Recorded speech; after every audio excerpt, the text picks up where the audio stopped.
Hey there friends, in today's quick Google Sheets tutorial video, I'm going to show you how to delete duplicate items right here in Google Sheets. All right, let's jump into it.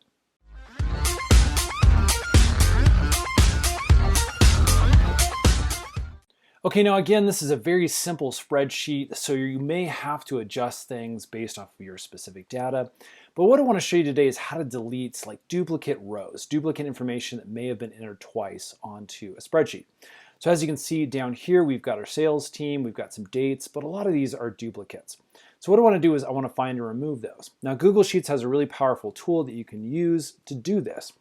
So what we're first going to do is we're going to highlight the specific area of our spreadsheet where we want this to happen. So for me, I want Google Sheets to analyze all of these cells here. So I'm just going to select and hold, kind of drag down an area where I want it to look.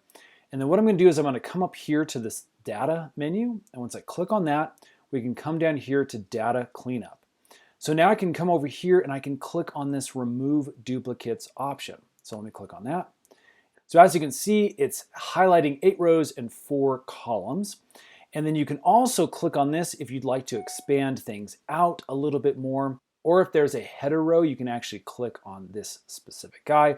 Again, at this point, these are all of the columns that we're going to be analyzing right here. Again, if you've selected something you maybe want to unselect, you can go ahead and do that.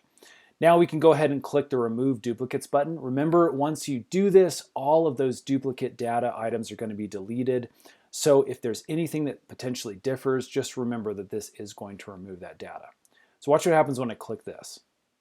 As you can see, it's saying, hey, 4 duplicate rows were found and removed, and then 4 unique rows now remain. So let me go ahead and click OK. So again, this really worked in our circumstance because the data was exactly the same. Again, if for some reason this deleted something you didn't want it to, you can always hit that Command Z and that will undo things. I'm going to go ahead and hit Edit and Redo, and that'll clean that data up for us. Again, that's a very, very simple overview of how that tool works. Make sure you use it to the best of your ability for your data and your specific circumstances. Friends, if this has helped, hit that thumbs up button for us. And also subscribe because we get a ton more of these Google Sheet tutorial videos that we're making. Those will be released really, really soon. All right, we'll see you again on the next one.